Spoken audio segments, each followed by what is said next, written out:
अस्सलाम वालेकुम grade 5, how are you? I hope you all are fine. Very good morning to you all. और आज कौन सा है, एक नया वीक स्टार्ट हो रहा है, मंडे है टुडे, और टुडे इज़ मंडे। और कौन सा है, आई होप कि आज कौन सा है आपका रोज़ा भी अच्छा गुजर रहा होगा, जो कि है 6 रोज़ा। ठीक है, अब हम स्टार्ट करते हैं। पहले आज हम स्टार्ट करते हैं कि हम क्या पढ़ रहे थे। फ्राइडे को हमने पढ़ रहे थे lesson number 2, how plants reproduce. और हम आज पहले हम रिवाइज कर लेते हैं कि हम इसको कहाँ तक पढ़ा था। हमने इसके अंदर पढ़ा था कि रिप्रोडक्शन जो सी होती है बॉडी पार्ट से भी हो जाती है प्लांट्स के। फॉर एग्जांपल कि एक जो सा पोटैटो होता है वो न्यू पोटैटो भी बन जाता है। उसके अंदर आपको पता है कि अगर आपने पोटैटो देखा हो तो उसके अंदर तो छोटे छोटे आ रहे होते हैं, बर्ड्स होती हैं उसके। मैंने उसने भी बताया था कि इस तरह से मैंने आपको बताया था कि वहाँ पे बर्ड्स होते हैं पोटैटोज़ के अंदर इस तरह से। ठीक है, वो छोटी सी होती हैं शाखें, और वो जो सा है बड़ा इजीली फिर आप अगर उसको दबा दो किसी जगह पे, किसी सॉइल में, तो वो वहाँ पे आपका पोटैटो दोबारा से ग्रो करने लग जाएगा। तो ये पेरेंट प्लांट से आपका न्यू बॉडी पार्ट्स के ज़रिए जो सा है, सॉरी, आपका जो पेरेंट प्लांट से आपका नया प्लांट स्टार्ट हो जाता है, नया आपकी पोटैटो डेवलप हो सकता है। ठीक है, और इस तरह ही जो सा शुगर केन है, शुगर केन से भी आपका जो सा है एक नया प्लांट बन सकता है। आप अगर इसकी एक शाख जो सा है, एक शाख जो सा है ज़मीन तोड़ के या कहीं से भी आप जो सा है उसको सॉइल में दबा दोगे तो वहाँ से नया प्लांट ग्रो करना स्टार्ट हो जाएगा शुगर केन का। इसी तरह ही जो सा आपका बनाना का ट्री होता है वो भी आपका जो सा है उग सकता है अंडरग्राउंड रूट्स के ज़रिए। Reproduction by seeds. ठीक है, रिप्रोडक्शन बाय सीड्स इस तरह से होती है कि आपका जो सा सीड होता है उसके अंदर से नए प्लांट्स आपके ग्रो कर जाते हैं, जो नॉर्मली हर जगह पे इसी तरह से ही होता है कि हम सीड्स लेते हैं, उसको सॉइल में दबोते हैं, उसको सॉइल में अच्छे से दबा देते हैं मिट्टी में, और जो सा है आपका प्लांट्स उगने लग जाता है। लेकिन इस तरह से होता है कि आपके ये तो नॉर्मल कंडीशंस उसको मिल जाती हैं और वो ग्रो करने लग जाते हैं। पर अगर इस तरह से ना हो कि आपके पास सीड्स नहीं हैं, तो फिर आप इस तरह प्लांट्स के ज़रिए भी, बॉडी पार्ट के ज़रिए भी ऐसे कर सकते हैं। ठीक है, और जो सा आपके ये आता है सीड्स में, इसके अंदर आप कोई सा भी सीड ले लो। फॉर एग्जांपल अगर आपके पास चना है, ठीक है, वो भी एक सीड होता है। अगर आप उसको जो सा दबाते हो, मिट्टी में दबाते हो, तो उसे भी आपके निकल आएंगे, पौधा निकल आएगा। लेकिन अगर आपके पास कोई बनाना है, सॉरी, अगर आपके पास कोई मैंगो की वो है, सीड है, जो उसके अंदर की हड्डी होती है, सीड होता है उसका अंदर का,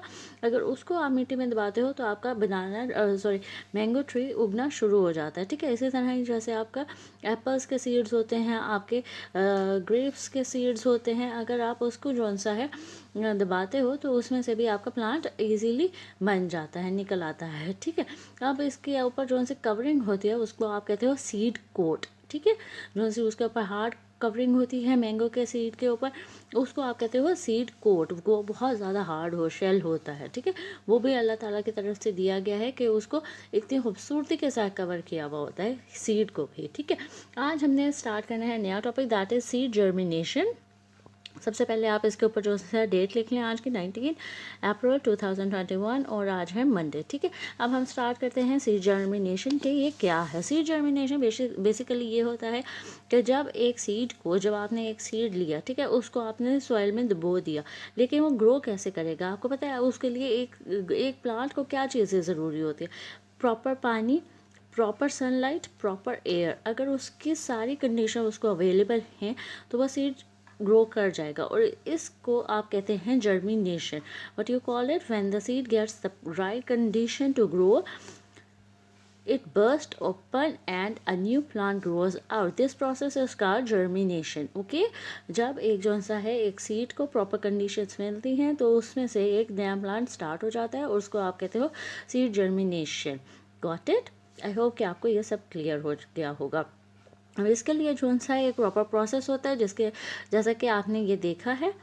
ठीक है, इसके अंदर सीड है, आपने इसको मिट्टी में, यहाँ पर मिट्टी है लेकिन आप जो सा है पानी में भी, यहाँ पर उन्होंने पानी में लिया हुआ है लेकिन हमने सॉइल में इसको डिप करना होता है, उसमें दबोना होता है। ठीक है, उसको आपने सीड को डिप किया हुआ है पानी के अंदर, वो थोड़ा सा उसको कुछ दिनों बाद इस तरह से आ जाता है, उसके अंदर थोड़ी थोड़ी सी शाखें निकलने लगती हैं। ठीक है, उसके बाद फिर थोड़ी सी और शाखें निकलने लगती हैं, फिर और करते करते ये पूरा एक प्लांट बनने लग जाता है। ठीक है, ये होता है आपका प्रॉपर जर्मिनेशन। अगर आप इसको धूप में रखते हैं, पानी प्रॉपरली इसका चेंज करते हैं, इसको प्रॉपर हवा मिलती है, वर्म और धूप से, आपको पता है कि सनशाइन से ही जो सा होता है इसको गर्माई भी मिलेगी और जो सा प्रॉपर इसको कंडीशंस है वो भी फुलफिल हो जाएंगे। ठीक है, ये इस तरह से प्रॉपर जो सा होता है सीड जर्मिनेशन कहलाया जाता है। अब आते हैं सीड डिस्पर्सल पर। सीड डिस्पर्सल जो सा होता है आपका 3 किस्म से होता है, 4 किस्म से होता है। सबसे पहले जो सा है हवा के ज़रिए उड़ जाता है। आपको पता है कि मैंने उस दिन आपको हवा के ज़रिए भी उड़ता है, आपके इंसेक्ट के ज़रिए उड़ता है, आपके वाटर के ज़रिए उड़ता है, और जो सा होता है फ्रूट की एक्सप्लोनेशन के ज़रिए से उड़ता है, वो फैलता है। अब हम इसको एक्सप्लेन करते हैं कि किस तरह से होता है। डिस्पर्सल जो सा है बेसिकली विंड के ज़रिए इस तरह से होता है कि जब हवा चलती है, आपको पता है कि जो हमारे फूल होते हैं उसके ऊपर छोटे छोटे से दाने से बने हुए होते हैं, स्पोर्स से होते हैं, जो एक जगह से दूसरी जगह इजीली फैल सकते हैं, गिर सकते हैं, टूट सकते हैं, और वो जो है हवा के ज़रिए इधर उधर आराम से गिर सकते हैं, फैल सकते हैं। अच्छा, तो ये जो सा है आप देखें कि मेरे पास एक मुरझाया हुआ फूल है। ठीक है, और ये इसके ऊपर जो सा है ना, ये इसके साथ ही था फ्लावर, और ये आप देखें कि इसके ऊपर अगर आपको नज़र आ रहा है प्रॉपरली, तो ये जो सा है इसके ऊपर सीड्स हैं। ये